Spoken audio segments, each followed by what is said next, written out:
Ever since I was asked to introduce my friend and colleague Boyd Peterson, my introduction of Hugh Nibley at a library lecture in 1979 in the Varsity Theater refused to leave my mind. My introduction then was short and simple. The most revealing introduction anyone can give Hugh Nibley is that he needs no introduction at all. Brother Nibley.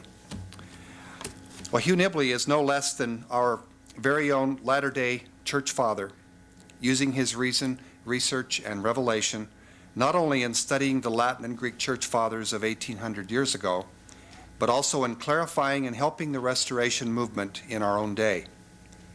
In my own mind, history should rank him with Origen, Augustine, and others, except with a difference. Nibley has not intellectualized, philosophized, or theologized the gospel, as many of the unfortunate early church fathers had done. Boyd entered my life 2 years ago, and I was thrilled that he was writing a biography of his father-in-law. We then began a collusion that has not ceased, sharing with each other pieces of his Nibleyana the other didn't have, and cooperating on our own individual Nibley projects. So the most revealing thing that I can say about Boyd Peterson is that his wonderful and very readable biography will help instill in the minds of thousands of readers the important inheritance Nibley is leaving with us as he approaches his 93rd birthday next week.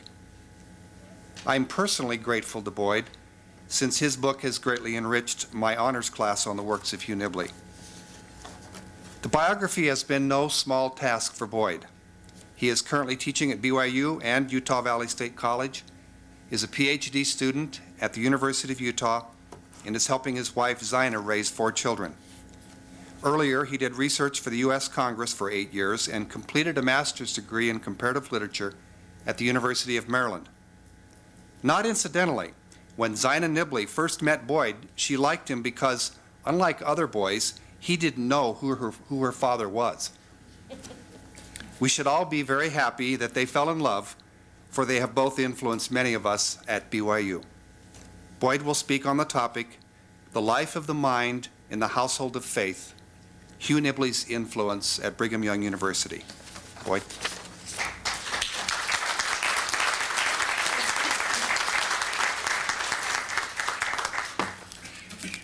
Well, it's a pleasure to be here. Like Gary said, when I first met Zina back in 1983, I had no idea who Hugh Nibley was. And I'd heard the name, of course, who couldn't have, and I had this kind of general mistaken assumption that he was an general authority rather than just an authority in general. I keep messing that up. But I really had no idea who he was. And as Gary said, this was probably one of the reasons that we hit it off so well. My project of documenting Hugh Nibley's life began really as a sort of birthday present for our daughter. When Mary was born back in 1989, her grandfather was approaching 80 years old. And this time, by that time in my life, I'd realized Hugh has had an amazing life, and he's had a huge impact on many lives. And I wanted to preserve some of that legacy for my daughter, since I figured that with time's winged chariot hurrying near, there may not be a chance for her to really get to know her grandfather. And since there was no eccentric aunt in the Nibley family who was collecting the genealogy like there's supposed to be in every family, I started to take up that role of the eccentric aunt and started collecting information. But again, my vision at that time was really to collect information for a personal family history. Once I tapped into the motherlode of Hugh's correspondence, I realized that this project had a bigger audience than just my family. And so for the past 14 years, I've worked to bring together a portrait of that would be worthy of the life of this man. As most of you know, Hugh Nibley has said some pretty outrageous things. He's a master of hyperbole, understatement, witticisms, even double entendres. But one of the most outrageous things Hugh Nibley ever said was about his own life, I believe.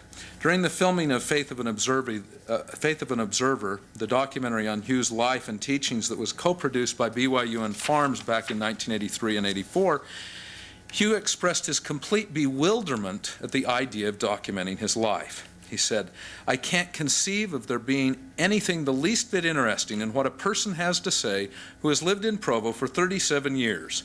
He couldn't have done anything, he couldn't have seen anything, he couldn't have thought about anything in such an environment." He wrote at the same time to a friend of his saying, "I can't imagine anything exciting or edifying in the life and times, and even less the works, of an uncomplicated beach boy." Now, this is classic understatement. And while it may be true that the life of the average person who lived in Provo for 37, now 57 years would not be terribly interesting, Hugh Nibley has been far from average. What's really amazing to me is that people were aware that Hugh Nibley was an extraordinary person even before he was born. His very birth was announced with biblical drama. Prior to his birth, Hugh's mother was visiting her family in Salt Lake City. They were living in Oregon at the time, and she attended a temple session. She was in the middle of a very difficult pregnancy and most likely went to the temple seeking peace and comfort. While there, President John R. Winder, who was a family friend and also was serving as the temple president of the Salt Lake Temple and first counselor to President Joseph F. Smith, approached Sister Nibley and asked her if he could give her a blessing. The revered 88-year-old patriarch with shiny white hair and a flowing beard blessed Hugh's mother with peace and comfort, but also talked about the son that she was going to deliver, stating that he would accomplish an important work for the church. A few months later, coincidentally, President Winder died in Salt Lake City on 27 March 1910, and with his parting words, he is supposed to have asked whether Sister Nibley had yet given birth. On that very same day at 4 a.m., over 700 miles away in Portland, Oregon, Sister Nibley delivered her boy. And the boy was named after his maternal grandfather, Hugh Sloan, but in honor of President Winder was given the middle name of Winder, Hugh Winder Nibley. There we go. The only thing really unique about Hugh's childhood was what he made of it. He turned a fairly typical childhood into a rather extraordinary adventure. Hugh spent his early years until he was 11 years old in Oregon, where he was surrounded by the lush forests of Oregon and a civilization hell-bent on destroying them. Hugh later wrote about that destruction. Quote, "In Portland in 1910, the great rainforests began a few miles from our home on every side, proclaiming in their primal magnificence the kind of world God intended this to be. But the world that men were hewing out of the forest was something else.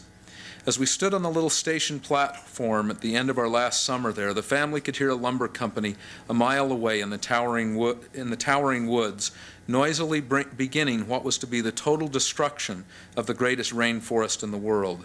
My father obligingly explained that the lumber company was only acting in the national interest, since spruce wood makes the best propellers and a strong air force is necessary to a strong and free America. But it was another message that reached and offended childish ears from the misty battlegrounds of man against nature." This early exposure to the beauty of nature and of civilization's destructive forces had a deep and significant influence on Hugh. In 1921, Hugh's family moved to Southern California, where he attended Los Angeles High School. His mother decided early on what she wanted each of her 5 sons and 1 daughter to be, and she pushed them hard. She was always pushing, remembers Hugh. She pushed them in their schoolwork. She pushed them to learn musical instruments. She pushed them into particular fields where she thought they would excel. She had all our lives very carefully planned, recalled Reed Nibley, Hugh's brother. She knew exactly what she wanted every one of us to be, and none of us turned out to be what she wanted us to be. We were all supposed to be great, famous people and all that, and we didn't care very much about that. Hugh was supposed to be a great novelist. Her wanting me to do it, says Hugh, made it an achievement for which I had no desire. He was driven, however. I'd just make myself sick with it, remembers Hugh. I didn't want to be humiliated by missing a question in a test or anything like that. It had to be overlearned. It had to be overkill. He enjoyed learning, but 3 things became his passion: astronomy, art, and English. His obsession with astronomy, this is a page from his astronomy journal that was done in 1923, so he would have been 13 years old. His passion with astronomy led him to do some fairly strange things. Once he painted over the street light that was just outside his bedroom observatory in order to have a better view of the stars. And on one occasion, Hugh came down to breakfast, and the family noticed there was something wrong with him. He just looked different. We kept looking at him, recalled his brother Sloane. There was something wrong, and we couldn't figure it out. Suddenly, one of us noticed that his eyelashes were all gone. Hugh had cut them off so he could better see through his telescope. Hugh also discovered a natural ability as an artist. His primary medium was pencil sketches, and his specialty was really tall ships. Despite this ability, Hugh always remained humble about his skills. 11-year-old Hugh wrote his grandfather in 1921, "The other night I stayed up until 2 o'clock, mainly drawing, while my gentle guardians were out. Drawing is like learning to play the violin. The more you know, the less you know, or the less you think you know. I'm positive I know an awful lot." It was two gifted and devoted high school English teachers who nurtured Hugh's love and gift for language and literature. Hugh later wrote about these classes. "In my first year in high school," he later wrote, "the object of the class was to memorize as many notable passages of literature as possible, and memorize was exactly what Hugh did. We read and memorized extensively Julius Caesar, Ivanhoe, Pilgrim's Progress, and even such heavy stuff as Macbeth, all in the freshman year of high school. By age 12, Hugh had memorized all the major Shakespearean tragedies and the works of many major poets. And this love for language and literature led Hugh to seek out the roots of English literature. He began to study Anglo-Saxon, then Latin, and then Greek.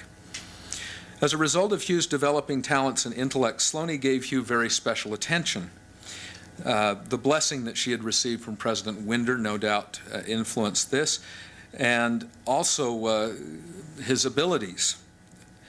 While Sloane was constantly putting the other boys to work on household chores, Hugh seldom had to participate. It was rare that we sat down for more than 10 minutes without getting a call for some kind of duty, remembered Sloane. But Mother didn't bother Hugh as much, I guess because she thought that what he was doing was more important. Sloane commented, "He didn't have to cut the lawns or do housework or anything like that." Reed remembered, "Hugh was always allowed to do his thing. We sort of worked around Hugh. Things moved around Hugh." Hugh was constantly taking very exciting excursions into nature, exploring forests in California and Oregon. And in the summer of 1925, he spent several months working at his grandfather Nibley's, it was the Nibley Stoddard Lumber Company along the Feather River in Kronberg, California. It was a family business, so Hugh likely felt some obligation to be there, but it also represented a chance for the 15-year-old to be out in the woods.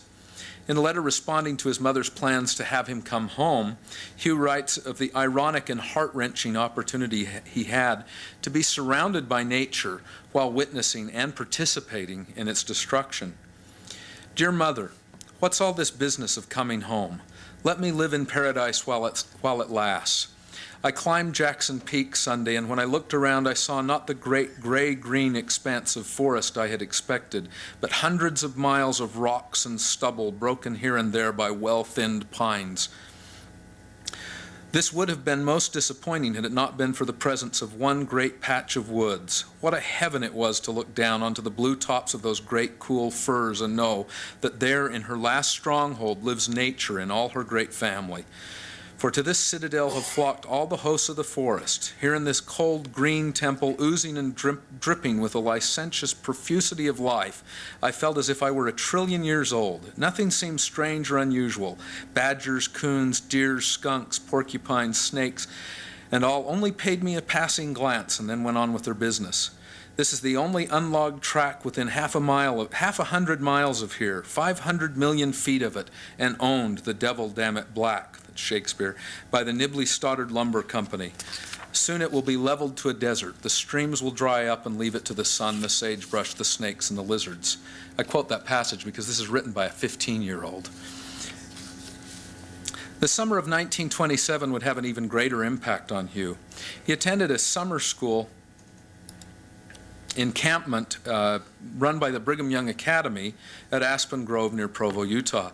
He shared a tent, quote, with all these guys who were going to be future teachers, Hugh remembers, among them 2 future BYU professors were Harold Clark and Russell Swenson. We called ourselves the Brighamites, and we would hold long discussions all night long. During the day, we had very enlightening, very liberal sessions. We had talks with rabbis and priests and so forth. This summer camp had a huge impact on Hugh. Following this summer school, Hugh remembers that, quote, I kept dreaming of mountains.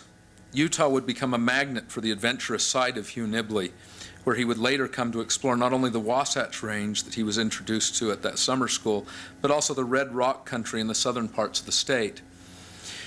When Hugh graduated from high school in 1927, he had proved that he had great intellectual curiosity and ability. He was also an able outdoorsman. His family worried, however, that his social development left something to be desired. His father remarked in a letter to his grandfather, the poor kid has been wrapped up so in his books all his life that he lacks experience in traveling and caring for himself among civilized beings. He is perfectly able to take care of himself out in the mountains alone with the bears and wildcats. So, at age 17, he was called to the Swiss-German mission. On his mission, Hugh was a dutiful missionary, often tracting without a companion.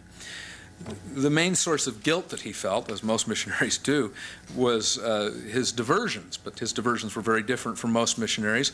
His were into things like Greek. On March 16, 1929, Hugh confided to his journal, "Can 1 hour of Greek a day be playing the devil with my mission?" One intellectual diversion that he felt no guilt over was his studies in the Book of Mormon. Quote, the Book of Mormon is giving me greater joy than anything ever did, he confessed on March 25th of 1929. On his mission, we also see Hugh's attitudes about money come to the fore. Hugh wrote his mother asking her not to send so much money, stating that, quote, if any more gets piled up, it will cause a sensation. Granted, this was during the days of high inflation, hyperinflation in Germany prior to the war, but Hugh was quite exceptional here. He began using the excess dollar bills his mother sent as bookmarks, which became a source of great comfort to his more financially strapped missionary companions. One of them reports that when any of the missionaries needed money, they would pilfer through Elder Nibley's books. Hugh also demonstrated little concern for dress or nourishment. One fellow missionary said at one point the mission president assigned him to, quote, locate Elder Nibley and help him buy a new suit. While another fellow missionary reported that Hugh's mission diet consisted mostly of the wheat he stashed in his pockets and would chew while he was studying or tracting. It was also on his mission that 18-year-old Hugh reported some very haunting descriptions of the state of the German people in pre-war Germany. Quote, nobody in Germany believes in a God. The strongest Catholics in Frankenthal are professed atheists, and the suddenness of the thing is unbelievable. One feels a strange spirit, like a cloud, a real thing that makes the people every week more testy and intolerant. You feel the spirit closing in on the people. Something mean and unpleasant seems to inhabit the average house. Not a spirit of uncertainty, but of settled, determined indifference. I often wondered where the wickedness that the Lord accuses the world of would come from. I suppose it is simply indifference. Nobody seems to be really bad, but who has the right to be satisfied? Following his mission, Hugh returned home to attend UCLA, where he graduated summa cum laude in 1934, and then he went on to graduate school at Berkeley. He also witnessed firsthand the effects of the Great Depression. Hugh's family had been quite wealthy, and their wealth survived through most of the 30s, but as it disappeared, Hugh's father became more and more desperate to regain the wealth. For the 1936-1937 school year, his final year of graduate work at Berkeley, Hugh received a university fellowship. This was a cash award provided for students. It was a high achievement award, and it provided for all of Hugh's school and living expenses while he was there for the year. When Hugh received the fellowship money, his father approached him for a loan. Dad said he needed the money just over the weekend, Hugh recalls, to rescue one of his mining deals. Hugh's mother pressured him too, assuring him the money would all be back by the following Monday. But Hugh says, I never saw the money again. Hugh later remembered this period of life as a desperate time when the bottom of the world fell out. He was not certain he would be able to continue his studies, and he didn't know where to turn for help. I thought, great guns, this is where it ends, said Hugh. In an undated letter written to his parents during this period, Hugh's upbeat tone betrays an underlying cynicism. We are nicely settled down now, living on apples and brown bread. A monotonous diet, you say, but let me remind you a philosophic one. What a lucky person. Already I would have blown $40 at the International House. This was a very exclusive place to live on campus where you'd be boarded with other students who spoke languages that you were interested in learning. But as it is, I have spent virtually nothing, having precisely that amount to spend. I have applied for everything from pearl diving to traveling fellowships. I honestly think the former would be the pleasanter job. And eventually and surely I shall succeed. In the meantime, I am pleased much at being able to feed handsomely on $2 a week, if I had the $2, which I have not. But in the same letter, Hugh demonstrates his sense of humor had survived the discouragement. He adds, "One thing I do need worse than food, and that is honey, which is not food, but an experience in the abstract, a mere essence. You have no idea how many desires that honey satisfies, thanks to my elastic imagination." Hugh was fortunate enough to be offered a translation job that did allow him to continue his studies, and this opportunity he attributed to divine providence. Despite the fact that Hugh was able to continue in school, he was extremely discouraged at this time, and when he returned to his family's home in Hollywood at the Christmas vacation in the end of 1936, his discouragement had blown into a full-grown depression. Those were desperate times, he stated.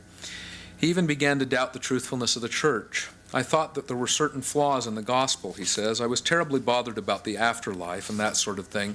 I had no evidence for that whatsoever. During that time, he attended church meetings with his family at the old Hollywood ward. Hugh had never attended the ward since he'd been living at Berkeley when his family had moved there, but he was impressed by the speaker that night, Apostle Matthias Cowley. Cowley was close to 80 years old at the time, but Hugh says he looked like he was about 50. He had a big crop of black hair like Ronald Reagan had, and a beard, remembers Hugh.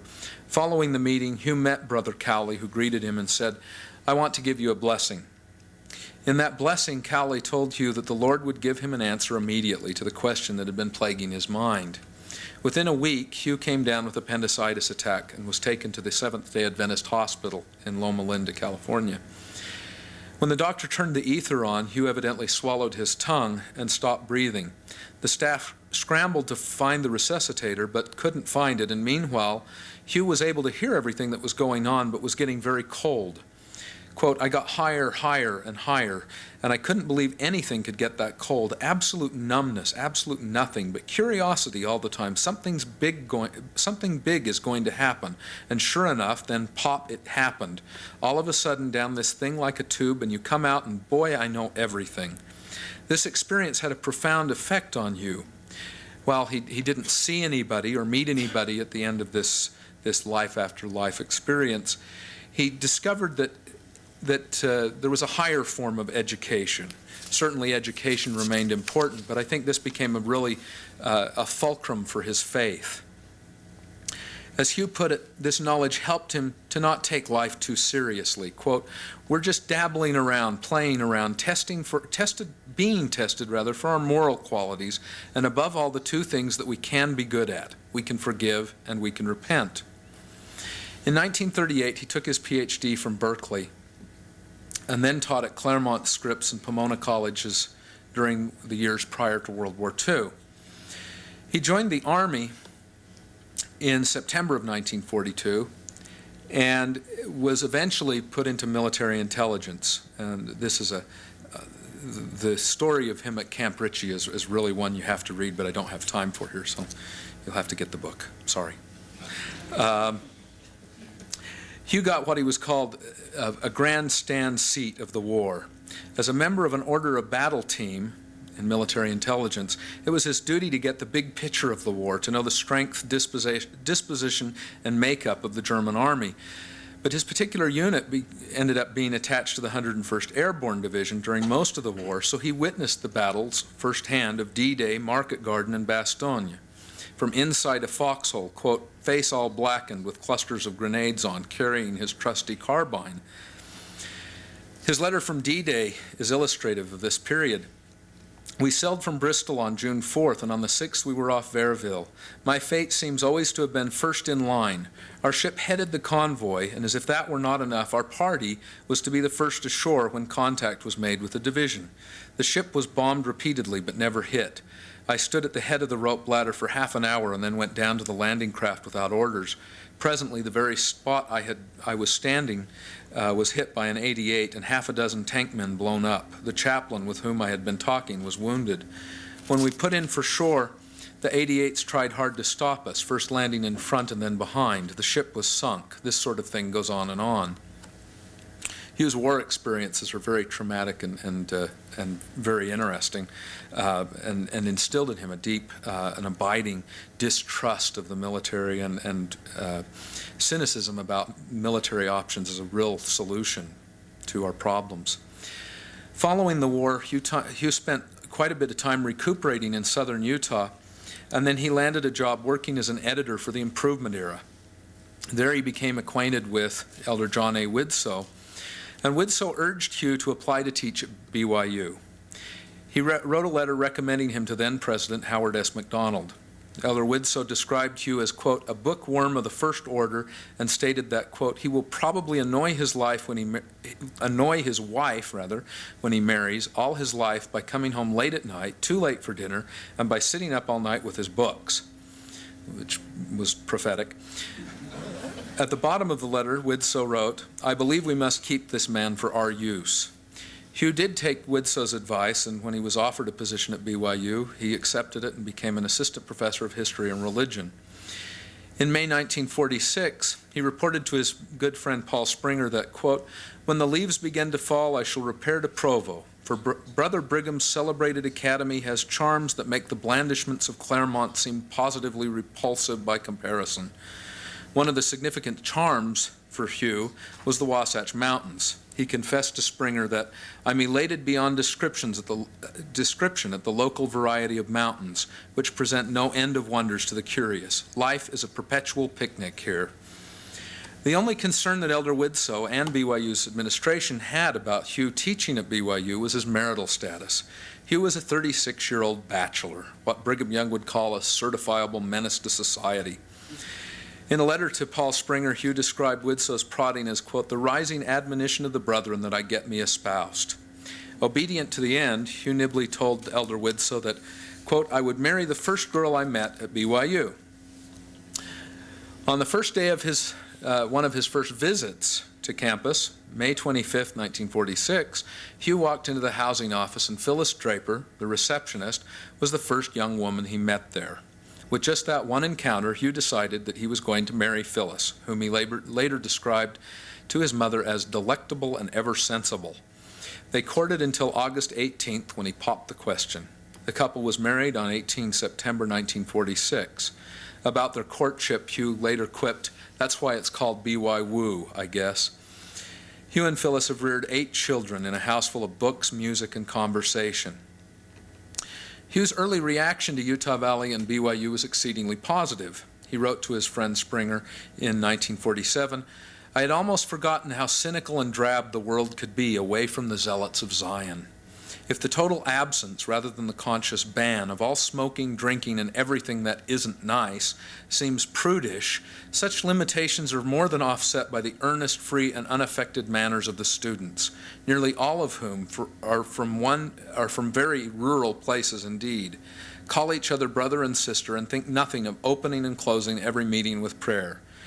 You may find such people oversimple, but in these times simplicity, if it is honest and not just stupid, is indeed a pearl of great price. Almost a year later he wrote, this nut house attracts strange people. I think to myself, Hugo, you can't be normal to like this sort of place, and yet I do like it, even to chunks. Hugh went on to become a sort of one-man campus, teaching language courses in Latin, Arabic, Greek, Russian, Hebrew, Old Norse, as well as courses on early Christianity, ancient history, ancient Near Eastern religion, and of course the Book of Mormon. He also became the man that all the absent-minded professor stories were told about. The folklore proliferated to the point that one BYU graduate student recently wrote her thesis on Hugh Nibley folklore. Much of this folklore is true, some of it's blatantly false, but the majority of it is completely impossible to untangle. So I'll give you a sampling. One former BYU student who worked at the BYU cafeteria stated that once Hugh Nibley came through the line and asked for a hamburger, quote, with all manner of vegetation on it. That one I think is true. Another story says that Hugh concluded a mid-campus conversation with a student by asking, which way was I going when we stopped? And then when he was told, he answered, oh, then I have eaten lunch. That one I've found told of other professors in other universities, so I think that one's probably false, but you never know. It is true, however, that he would often drive his car to campus and then walk home, and then he'd have to figure out where his car was. It's also true that he would come to campus in mismatched shoes and mismatched socks, often with just one suspender. One story that I like has Hugh telling a joke in another language and then wondering why the students didn't get the punchline. Another student who wanted to check up on one of Hugh's sources asked Hugh what the book was and then went to the library and it wasn't there, so he had to do an interlibrary loan, and then he discovered that the book was in German. So he went to Hugh and he says that he couldn't read German, and Hugh's response was, well, it's not a very big book. Now, I think Hugh Nibley's contribution to Brigham Young University has been really quite immense. First, Hugh has contributed, aside from folklore, he's contributed to the increased stature of the school, both within and without the LDS community. He's helped us create and become recognized as a house of learning. Secondly, I think he's set an example of one whose scholarship is guided by faith. He's led the way for us to become a house of faith. And finally, he's been a conscience for the BYU and Mormon community in criticizing the worldliness that would distract us from our mission. He's urged us to create a house of God. In creating a house of learning, no better example can be found than this very library. In 1960, when Hugh was reflecting back on his first impressions about coming to BYU, he says, I well remember with amazement the delight with which I perused the BYU catalog as I waited for my first interview with President MacDonald. Never had I ever beheld such a sumptuous offering in classical antiquity. There were advanced courses in Greek and Roman literature, philosophy, religion, archaeology, language, and whatnot. You must have a splendid classical library, I observed to President MacDonald, who in his curt, blunt way replied, the Brigham Young University has no library. Come again, quoth I in astonishment, and he repeated the brutal phrase. At once I rushed to the stacks and discovered that he was right. I found on the shelves just one Greek book, Homer, and one Latin, and I soon found out that nobody in Provo could read a line of either one. Yet we were offering the youth of the church an unparalleled selection of courses along with higher degrees in classical studies. Hugh soon set to work to remedy at least part of that problem, becoming an unofficial acquisition librarian for the school. Not only did Hugh know what titles the school should have to bring itself up to par, but he also had contacts who could help him do it. Two of his former armor buddies in intelligence were major book dealers now. Lucien Goldschmidt was running an exclusive antiquarian bookstore in New York, and in Pennsylvania, George Allen ran one of the largest bookstores in the country. Hugh wrote to Goldschmidt, quote, this institution intends to spend large sums of money on its library in the near future. If you should happen to run on any stray patrologia, polywisoa, or other such item in the classical religious line, we would be most grateful to hear from you in a business way. Large collections will be especially welcome. Notice the tone of the letter. It's very businesslike here. He's not going to schmooze with a friend here. This is business. Soon thereafter, Goldschmidt discovered a set of patrologia in a Belgian attic, and Hugh arranged for the school to purchase it. Throughout the next 2 decades, Hugh would arrange for BYU to purchase over 500 volumes, which would eventually make their way to the Ancient Studies reading room. I brought them to BYU, quipped Hugh, and I've never been lonesome since. In 1987, at the conclusion of the Ramses II exhibit of Egyptological artifacts, Klaus Baer, an Egyptologist from the University of Chicago and one of Hugh's Egyptian teachers, congratulated BYU for its immense strides, he said, to turn itself into a place that has a substantial international reputation for work in Egypt, and stated that, quote, "It ultimately goes back to Professor Nibley's foresight many years ago when he saw to it that BYU has the necessary library resources to make it a place where a scholar studying ancient Egypt can work, the only one between Chicago and the West Coast, so far as I know." It is singularly appropriate that in November of 2001, the Harold B. Lee Library renamed the refurbished Ancient Studies Reading Room after Hugh Nibley. But it was also Hugh's scholarly standing, publishing articles in such peer-reviewed academic journals as Classical Journal, Western Political Quarterly, Western Speech, Jewish Quarterly Review, Church History, Revue de Qumran, the American Political Science Review, and the Encyclopedia Judaica, that proved that BYU was capable of serious scholarship. And certainly he wasn't the only one doing this, but he was one of the first. While he attended few academic conferences, scholars throughout the world came to recognize Hugh as a first-rate intellect. William Fox Albright, Klaus Baer, Jacob Milgram, James Charlesworth, Cyrus Gordon, Jacob Neusner, Aziz Atiya, and others came to view Hugh as a peer. During the course of his tenure at BYU, Hugh turned down 3 serious job offers from schools who solicited him. BYU acknowledged Hugh's scholarly status on several occasions. He was nominated to give the 2nd annual faculty lecture series in 1965, then the highest honor bestowed on a faculty member. He was named Professor of the Year in 1973, and that same year was named the director of the newly formed Institute for Ancient Studies, an interdisciplinary organization designed to promote the development and dissemination of information relating to ancient manuscripts of religious significance. That's from their mission statement, obviously, because it's worded in such a horrible way. While Hugh was ecstatic about the creation of the Institute, he was not pleased about being asked to head it. When President Oakes extended the offer, Hugh balked.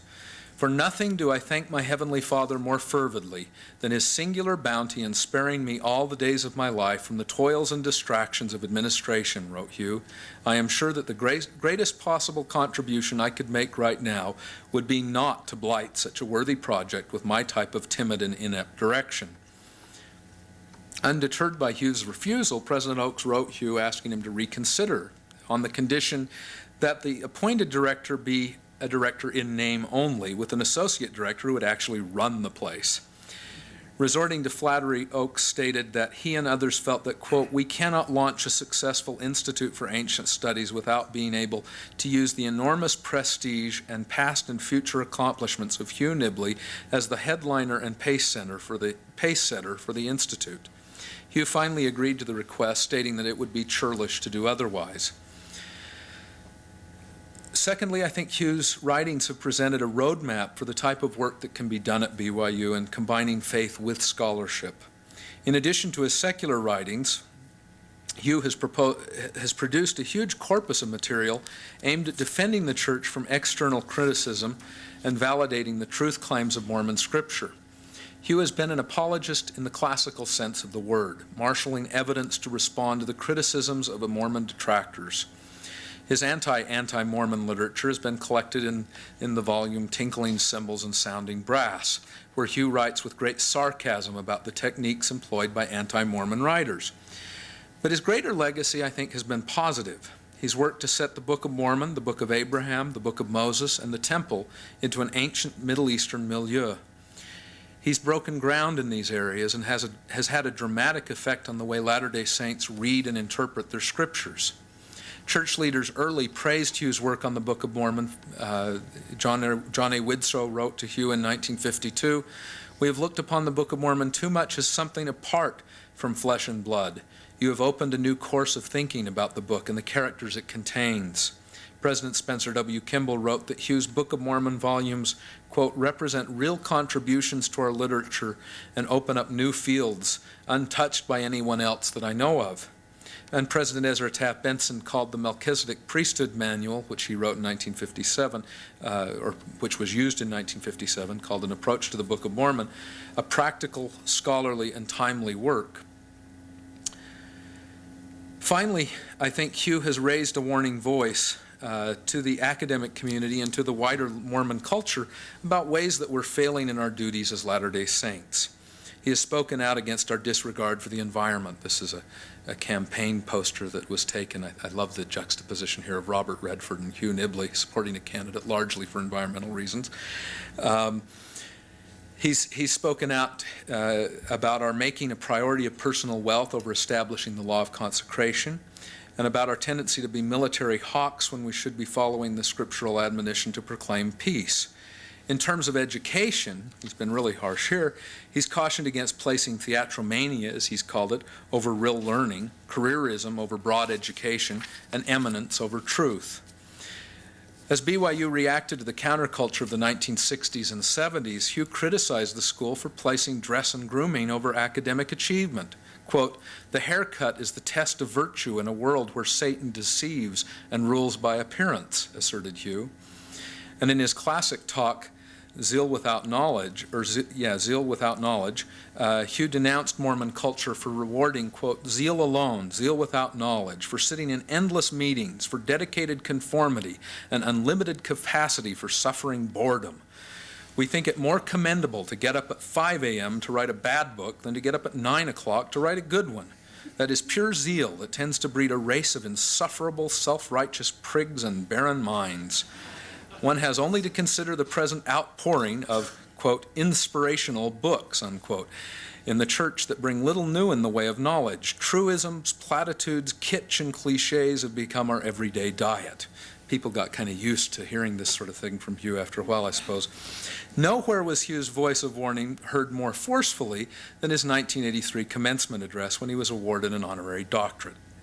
In that talk, he discussed how the contemporary graduation robes, which Hugh quipped produced the well-known greenhouse effect, had descended to us from the robes worn in the ancient Jewish temple, and how in the same way the true church leadership of early Christianity devolved into the uninspired managers of later church. Hugh went on to contrast the inspired leadership of Moroni with the managerial machinations of this is hard to get all these M's in here, a Milikiah. He quoted Brigham Young as saying, "There is too much of a sameness in this community, away with stereotyped Mormons." And Hugh interjected a wry "goodbye all" for the benefit of the Marriott Center audience. "If you love me," said the greatest of all leaders, Hugh said, "you will keep my commandments. If you know what is good for you," says the manager, "you will keep my commandments and not make waves." And then in one of the most turgid passages of his speech, Hugh summed up the managerial zeal that was eroding our national and local Mormon culture. Quote, "The rise of management always marks the decline, alas, of culture. If the management does not go for Bach, very well, there will be no Bach in the meeting.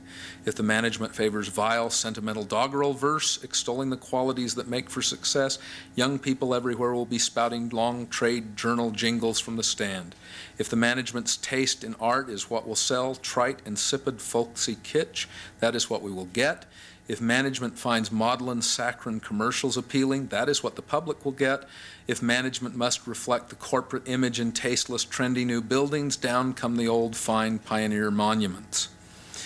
Now, I believe Hugh earned this privilege of outspoken criticism through his undying loyalty to the gospel, and I talk about this in the book. Indeed, Elder Maxwell stated that Hugh's commitment has been so visible and has been so pronounced and so repeatedly stated that that's not even the issue. So, as he says, we can then get on to listening to what Hugh says. Maxwell sees Hugh's social commentary as a, quote, reflection of his deepened discipleship. So what I think is interesting, so back to our original question, what is interesting in the life and words of a person who lived in Provo for 57 years? I think quite a bit. I got about 500 oversized pages in fairly small font out of it, which I have to confess here made me a little nervous because there's Hugh was once, somebody wrote in once and asked Hugh how he felt about one of his colleagues' book, which was a very thick tome. It was a commentary about the Book of Mormon. And Hugh evidently didn't like it, so he damned it with the faint praise of saying, well, it's no monument of scholarship. It is, however, a big book. So I've been hearing that in my mind every time I sign one of these books. I think, it is, however, a big book. Hugh Nibley, I think, has lived a rich life and witnessed almost the entire 20th century. And with such an amazing memory, remembers most of it. He can remember hearing about the Titanic sinking in 1912 when he was 2 years old. He recalls family conversations about World War I. He witnessed firsthand the devastating effects of the Great Depression and of World War II. When he was a boy, tall ships were sailing into the harbor of his Portland hometown. The Model T Ford was rolling off the assembly line, and aviation was in its infancy, with the Wright brothers' famous flight occurring only 7 years earlier. He's witnessed the world move from airplanes to jetliners to spaceships. He's also witnessed firsthand the transition of Mormonism from a Utah church to a world church. When Hugh was born, there were only 398,000 members. Today, there are over 11 million members. In addition to witnessing this explosive growth, Hugh has had a significant influence on the direction the church has taken in its approach to the Book of Mormon, the Pearl of Great Price, and the Temple. He's touched, I've found, deeply many personal lives, especially as he's urged us to take the law of consecration more seriously, to have more respect for the environment, and to work for peace. Finally, I think he set a wonderful example of faithful discipleship, all the while showing us that if we take the gospel seriously, we can laugh at ourselves and have a good time during our days of probation. As I've researched his life over the past 14 years, I've decided that what really is extraordinary about Hugh Nibley is the consistency between the public man and the private man. I had a historian ask me one time, well, what does Hugh really believe? The implicit assumption here is, well, of course, he can't really believe this stuff. He's too smart. But what I found in reading his private letters that he composed to people who are not members of the church, is that he really does believe this stuff. There's a great consistency here. And even more extraordinary, there's been little evolution in his writing style, which really surprised me. This is hard for a biographer who's looking for, how somebody has developed over the years, and you find that he's just kind of sprouted from the head of Zeus or something. Even more, his intellectual rigor, his interests, his beliefs. He writes about these, about the environment when he's just a kid, in the same way he writes about it today. His writings, both public and private, are almost seamless in their consistency. The young Hugh Nibley was certainly precocious. His intellect, wisdom, and self-deprecating humility are evident even in his teenage years. And his family quickly recognized this precocity. In a letter from Hugh's grandfather, Charles W. Nibley, that he sent him on Hugh's 14th birthday, Grandpa Nibley praised Hugh for his abilities, but at the same time warned him to beware of vanity. He says, watch your step. Hugh's response to his grandfather's warning documents not only Hugh's imaginative wit, but also his characteristic tendency to draw parallels. This is when he's 14 years old. Few things turned out to resemble what they're cracked up to be, he said. Cleopatra was irresistible in the moonlight, but when that Egyptian sun scorched that hideous map, Antony no doubt turned a little pale and asked to be excused. The same will hold true in my case, and if you weren't exercising your or your stenographer's imaginative ability in that birthday letter, there's going to be an awful shock, not unlike the kind produced when the Lord Mayor of Dublin joins the Shriners. As to getting big-headed, it is, as in my case, as in that of a pin. It does not have a big head because it's unnecessary and foolish. Although there are some exceptions on the part of a pin, there's none in persons. Hugh's remarkable erudition and self-conscious humility have really remained surprisingly consistent. I've also discovered something else I believe is even more remarkable about Hugh Nibley, and that is not only that the private man is consistent with the public man, Hugh's actions have been relatively consistent with his words. As a member of the Nibley family, I've had that opportunity to view him up close and personal for almost 20 years now, and what I've observed is a man who is constantly curious and has an abiding hunger for knowledge, and yet is generally accepting of individuals without advanced degrees or credentials. I've seen him have long discussions with people who are manual laborers. I mean, there's no sense of pretense here. I've been astonished by his complete lack of materialism, but equally astonished by his generosity. I've been impressed by his commitment to preserving our environment, not only by speaking out against pollution and in favor of wilderness, but by consuming less, wasting less, and conserving more. I've likewise seen his deep commitment to the gospel. I've seen him worry as much about doing his home teaching as he does about his next book. and I've witnessed his deep faith in the Lord. While Hugh Nibley is certainly not perfect, I believe he's one of the most consistent people I've ever met. And if, as Brigham Young once said, consistency is one of the fairest jewels in the life of a saint, Hugh Nibley, I believe, is a rich man indeed. Thank you.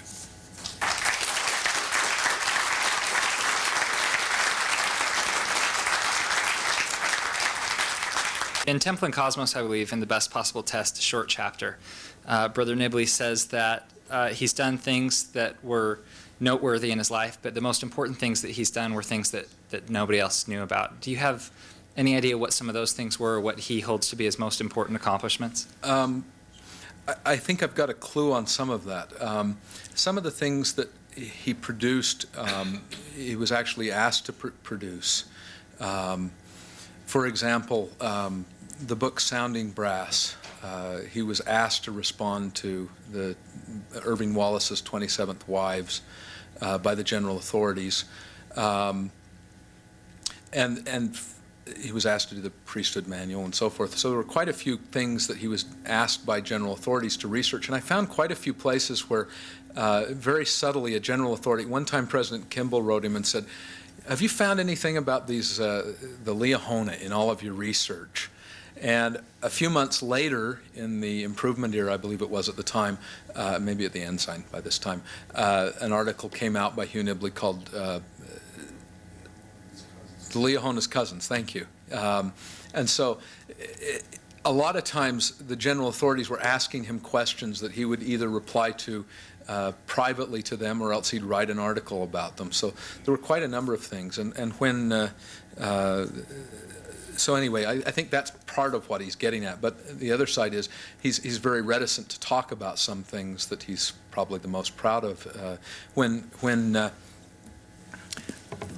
we really were hoping that Hugh would write his own biography, that he'd write an autobiography. And one time we tried to get him to do that. It just didn't happen. And Elder Oaks was hoping he'd do the same thing. Let me see if I can find this quote. In a response to Elder Oaks, when Elder Oaks asked him to write his autobiography, Hugh wrote back, "The Lord has made me small and insignificant, so since both Joseph and Brigham have said that minding one's own business is the credo of the Latter-day Saints, I have been content to creep into the background and observe things.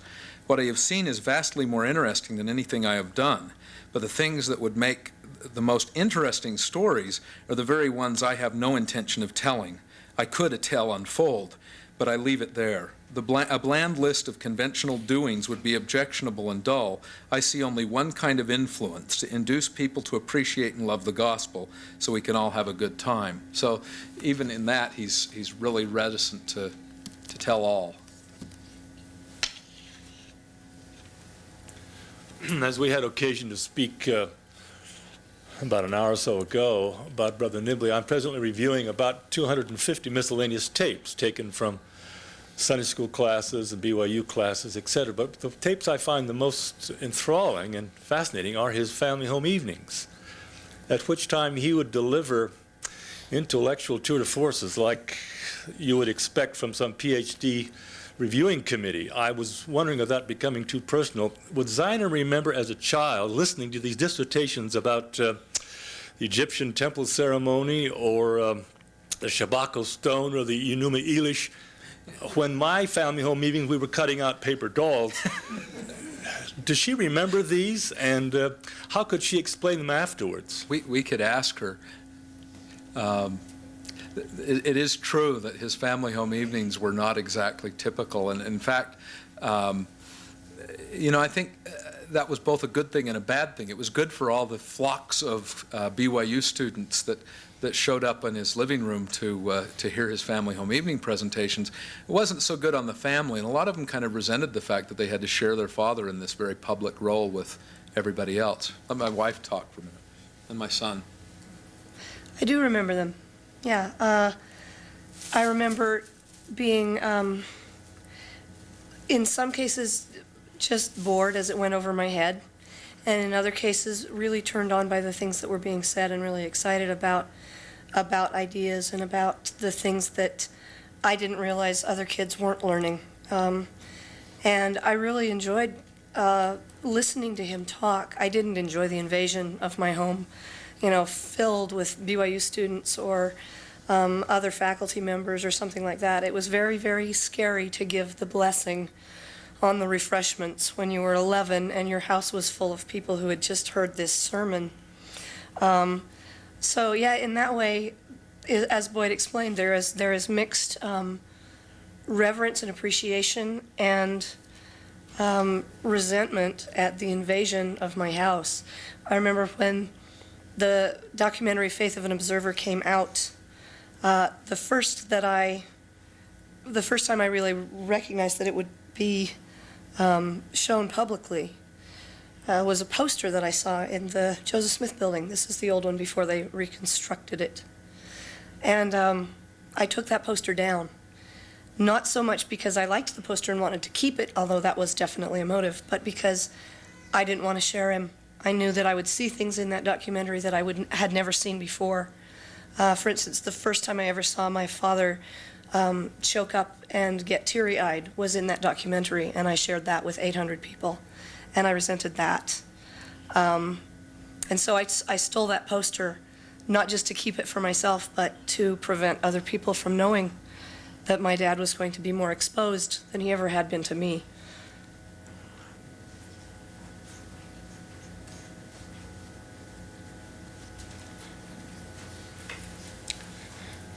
You introduce in the book a comment from M. Scott Peck called The Miracles of Serendipity, and you talk a little bit about them. In reflecting now, after having written the book, do you see any correlation in Brother Nibley's life? I don't know what to call him, whether it's U.W. Nibley or Hugh Nibley or Brother Nibley. He was important to me because he kept me close to the gospel before I joined the church.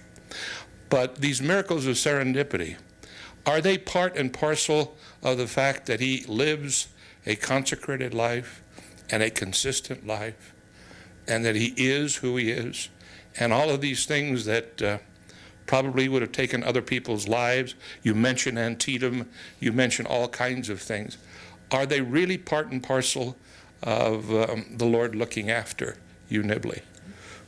You know, I like that Scott Peck book. It's called The Road Less Traveled, where he talks about this issue of serendipity. And Peck emphasizes that serendipitous things happen to all of us. It's whether we take advantage of them or not. And that's the one thing I talk about in that chapter, is that I think Hugh takes advantage of these more than most of us do. He's aware of them. He looks for them. And I think that's the real difference. To a certain extent, yeah, I think the Lord has looked after him. If any of you have driven with him, you know the Lord has looked after him. This is a man who is constantly watching the horizon and never watching the road. He will tell you about the geologic structures in the mountains around you, and you're wondering if you're really going to survive the trip.